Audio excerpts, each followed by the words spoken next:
El aspecto espiritual significa estar en comunión con una fuerza más allá de que nosotros podemos comprender con el sentido común. Nada es malo, nada es bueno, ¿sabes? Entonces no se trata tanto de malo o bueno, sino simplemente de aprender. Cómo de difícil será para muchas personas que su Sí. entorno no comprenda, ¿no? Lo más importante es centrarte en hacer lo que a ti te gusta y tener pensamientos positivos, luminosos, simplemente centrarte hacia lo que quieres vivir en tu vida. Y esta parte espiritual de la que hablábamos antes que tiene el camino del yoga, ¿también llegó a tu vida en ese momento o era algo que tú ya tenías? Bueno, yo tengo la suerte de estar nacido en una zona del mundo donde la espiritualidad existe en abundancia. Hay algo de lo que se habla mucho ahora, Cosmin, que es el tema del propósito, las pasiones, la misión. Bueno, primero, ¿qué es ir a tu esencia? Y segundo, si tal vez está relacionado con esto del propósito. Se habla mucho sobre el oro espiritual. Igual que hay oro material, hay oro espiritual. Y eso... De eso entonces deduzco que ser un yogi es más como un estilo de vida. O sea, tú te definirías más como un profesor. Bueno, es un estilo de vida igual, o sea, cuando te dedicas a cualquier cosa ya es un estilo de vida, da igual que es yoga, da igual que, no sé, que es un trabajo habitual, normal. O sea, en el momento que tú tienes tu atención y tu energía enfocada en algo y lo haces muchas horas al día, ya es un estilo de vida para ti, lo que sea. Claro, porque en algún momento he visto que el yoga se denomina como una disciplina y queríamos preguntarte, Cosmin, como cuál es la diferencia entre un deporte y una disciplina, entendiendo que disciplina es algo duro. Es lo mismo. Yo no veo ninguna diferencia entre uno que hace deporte y uno que hace yoga. Solo podemos decir a nivel íntimo, a nivel sutil, pero creo que cualquier deportista que se respeta también introduce aparte del aspecto físico y energético de cualquier práctica, se introduce también el aspecto espiritual.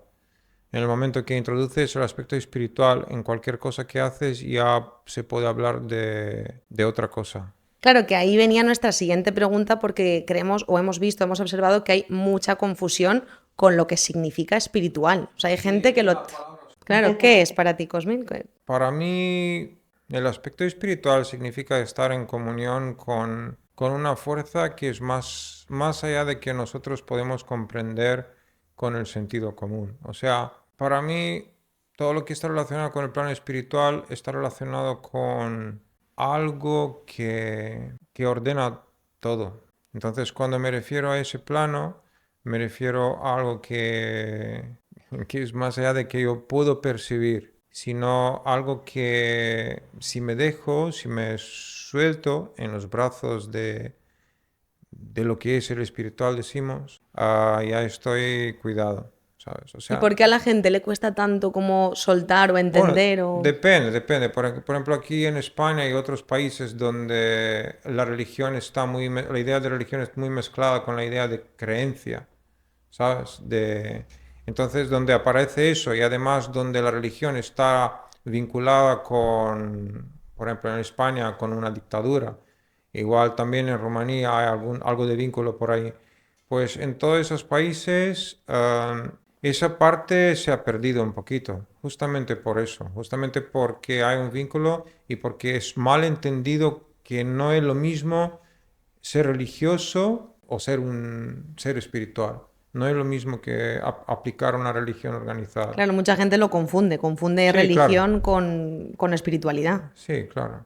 Bueno, igual que la religión tampoco es algo malo, ¿sabes? Pero, o sea, que la mente humana le atribuye varios valores dependiendo de lo que uno cree, o como depende de lo que uno ve que es malo y que es bueno. Aquí entramos en otras cosas, pero en general nada es malo, nada es bueno, ¿sabes? Nosotros tenemos que vivir esa vida, es un regalo que nos se han dado y luego esa vida es un aprendizaje. Entonces no se trata tanto de malo o bueno, sino simplemente de aprender sobre ti, aprender quién eres, aprender cómo funcionas, aprender por qué estás aquí, cuál es tu misión, por qué debes hacer eso, eso, eso, eso. Es muy complejo. ¿Y en qué momento de tu vida comenzaste con esta disciplina? Bueno, tenía como dos momentos. Tenía un momento cuando estaba más pequeño y tenía asma. Tú me dijiste también que tuviste Sí. asma. Y he ido a un médico que era difícil encontrar un médico holístico en la Rumanía comunista. Entonces he ido a un médico, a un acupuntor, y él me ha hecho algo de acupuntura y luego me dio un libro de yoga. Me dijo de practicar algunas cosas que estaban en ese libro. Empecé a practicar, me ha gustado, pero claro, me estaba pequeño, estaba niño. A un cierto punto lo dejé. Y luego como adulto, pues a un cierto momento me reencontré con eso en una época de mi vida en cual realmente lo necesitaba. Y desde entonces, pues he seguido profundizar. ¿Cuándo sabes cuándo lo necesitas realmente? Justo ahora que dices Pues eso. te llegará, o sea, para cada uno eso es distinto, ¿sabes? Es que no hay una regla fija. Pero, por ejemplo, hay momentos en la vida en cual no sabes qué hacer, ¿no? Te sientes un poco perdido, un poco desvinculado y tal vez en esos momentos, si tu deseo es muy fuerte para reencontrar tu equilibrio, reencontrar el buen camino en tu vida, pues tal vez algo pasará y luego te llega algo en la vida que te va a ayudar. Para unos es yoga, o para otros son artes marciales, para otros son manualidades, o sea, para cada uno depende un poco. El pueblo se ha encontrado con mucha gente que ha pasado mucho tiempo en cárceles, por ejemplo, que estaba muy metido en ese camino místico, ¿no? De la espiritualidad. Y había mucha gente que hablaba muy bonito sobre todas esas cosas. Entonces, considero que tuve mucha suerte en nacerme ahí. Y las personas que llegan hoy a ti a aprender yoga, Mm. que llegan más por su cuerpo o buscando también ese camino No, la espiritual. mayoría de ellos al principio creo que vienen vienen por dos razones. Unos vienen por razones de salud, para sentirse mejor, y otros vienen para encontrar otra cosa. Es que yo no estoy en la medida de decir a la gente en qué puedes o no puedes creer, o en qué deberías o no deberías creer. Y aquí se hace también una gran confusión. Aquí en el occidente mucha gente confunde el yoga con el hinduismo. El hinduismo es una religión, o el budismo también. El budismo y el hinduismo son religiones, aunque muy distintos que el cristianismo, otras religiones de la parte occidental son religiones. Y cuando tú estás conectado con un tipo de religión, tú tienes, si quieres que te funcione la cosa, hay que practicarla. Si no la practicas, no te funciona. Entonces mucha gente hace esa confusión y se acerca del yoga y cree que debe que hacer oraciones a esos dioses, a hacer esos pujas, rituales, todo ese rollo. Y no digo que no es así. Si tú quieres adherar al hinduismo, pues genial, de mi parte, muy bien. Si tú te acercas de una práctica como el yoga por una razón espiritual, eso significa para descubrir algo dentro de ti, para descubrir una conexión con algo que es más allá de lo que tú puedes comprender con la mente. Pues no hay que buscarla en una cultura que tú no conoces. O sea, si yo tengo, por ejemplo, 40 años, ahora empiezo con clases de yoga y de golpe quiero profundizar en el plano espiritual, pues me voy en la India, empiezo a orar a no sé qué dioses por ahí. Pero ¿con qué me ayuda eso si yo no tengo en mi base de datos de mi cerebro, de mi ser, y preinstalado todas esas creencias? Yo tengo que hacer un gran esfuerzo para instalar todo eso, porque solo así eso me va a ayudar. Si no, no tiene ningún sentido. Será solamente unos pensamientos, más pensamientos en que me voy a llenar más la mente y no me va a ayudar para nada. Todos tenemos en nosotros una chispa espiritual, dependiendo de dónde venimos cada uno. Por ejemplo, aquí en el occidente, aquí en Europa, pues la base para mucha gente es el cristianismo. ¿Quieres o no quieres? Tú cuando te naces, tú vienes con esa impresión en tu ADN. Entonces tú tienes que aprovechar de eso. Eso no significa que tienes que ir a la misa todos los días, pero hay que aprovechar de eso y hay que indagar sobre la parte mística de lo que es esa chispa espiritual en ti. Y de ese punto de vista, pues el cristianismo es una fuente muy, muy rica. Solamente que la gente tiene que buscarlo, ¿sabes? Fíjate que me gusta eso que dices como de la base de datos, porque es verdad que vemos mucha gente, está un poco confundida al final con el tema del yoga, la espiritualidad. Entonces es verdad, me ha gustado mucho esa metáfora porque parece como si quisieran insertar más datos en su base de datos de nuevas creencias y nuevas formas de vivir que no están encajando y no están sabiendo cómo encajar. La cosa ¿no? es que si tú solamente conectas a nivel cerebral con algo, Claro. vas a conocerlo, pero a nivel cerebral. Será conocimiento y nada más, información. Pero si tú quieres, en cualquier cultura se te dice eso, si tú quieres conocer a Dios, o si tú quieres conocer a la fuente, o si tú quieres conocer a la madre, ¿cómo quieres llamarla? O a ti mismo, ¿no? Al final. Sí, Pues tú tienes que conocerlo desde el corazón. ¿Cómo se hace eso? Pues hay que desconectarte de la mente. La mente es muy útil, la mente te puede ayudar, pero hasta un punto. Cuando llegas a un cierto punto, hay que desconectar de la mente y hay que bajar la mente en el corazón.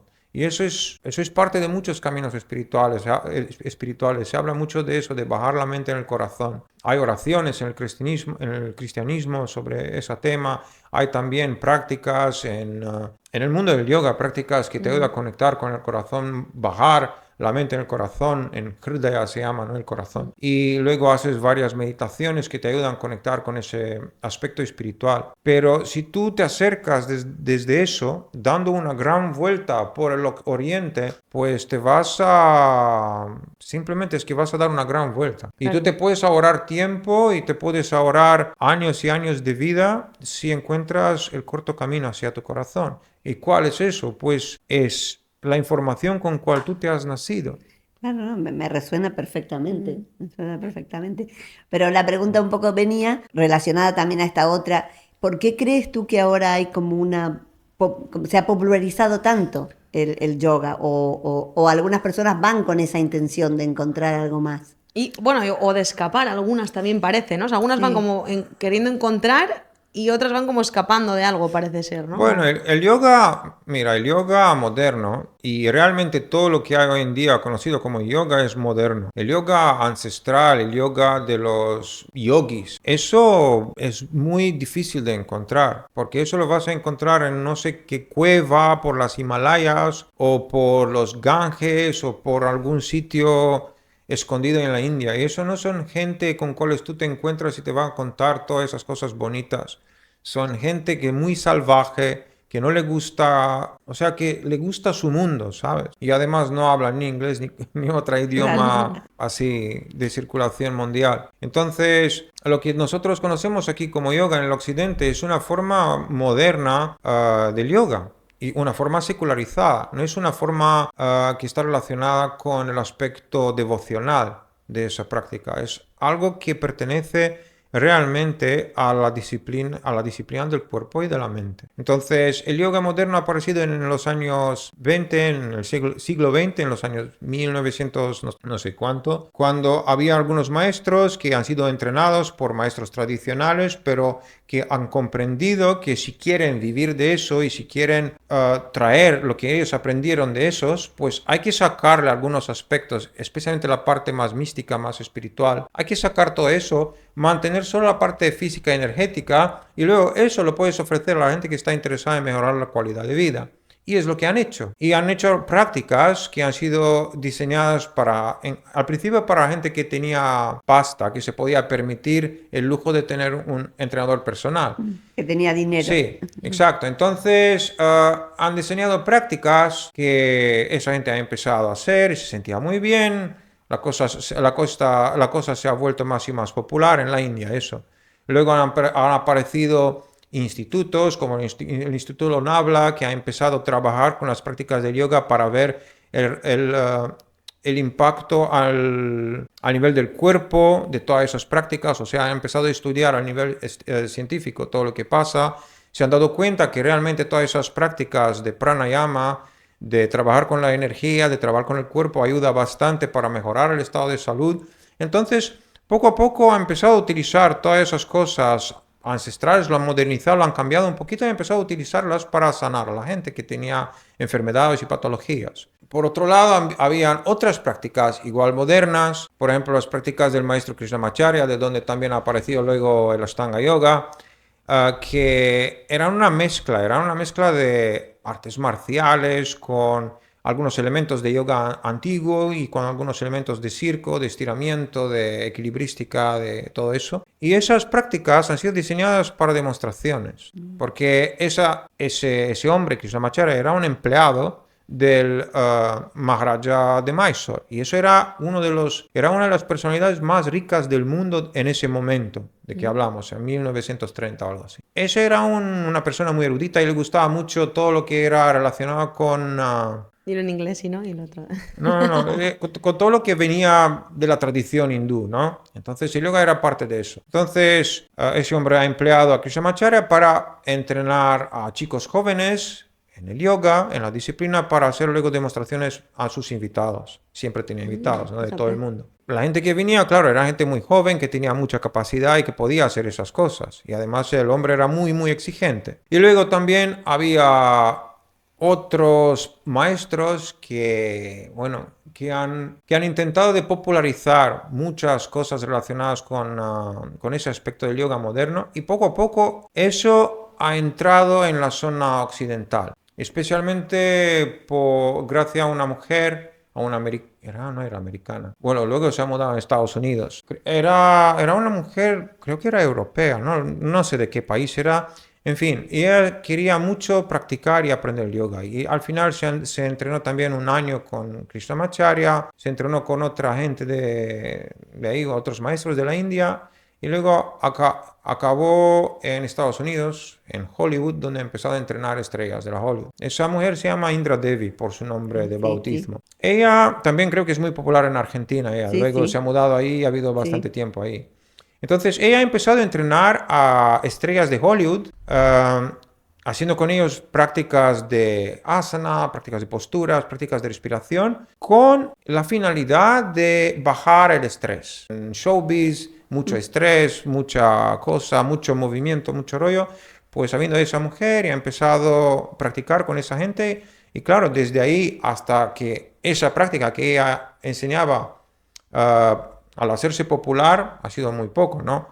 Cuando hay estrellas que te hablan, que bien se sienten y que impacto muy positivo ha tenido todo lo que ha aprendido de esa mujer, pues ya eso fue el primer momento en cual el yoga se ha vuelto muy popular. Claro. Especialmente como una herramienta para bajar el estrés. Y luego, por otro lado, ha sido otra mujer que ha empezado a popularizar el yoga, que vivía creo que en el noreste de Estados Unidos, y que era una aprendiz de Swami Vishnudevananda, que venía de la escuela Shivananda, y creo que ella ha empezado a practicar con mujeres en los años 50-60, y claro, para esas mujeres era un lujo de encontrarse ellas y hacer cosas en común cuando en esos años cuando todo el poder era del hombre, ¿no? Claro, claro. En fin, el yoga se ha vuelto muy popular en esa zona, en la zona del norte de Estados Unidos y también en Canadá, donde creo que se ha hecho el primer ashram de Shivananda. Y en fin, y desde ahí poco a poco ya sabemos. Claro. Y luego en los años 90, estrellas como Sting, como Madonna, como Gwyneth Paltrow y otras estrellas de Hollywood han empezado también a practicar Ashtanga Yoga. Algunas de ellas con mi maestro Manju Joyce, que es el hijo de Patabi Joyce, que fue el que ha estudiado con Krishnamacharya y ha desarrollado esa disciplina. Y en fin, la práctica se ha hecho aún más popular. Y bueno, desde aquí hasta hoy en día, pues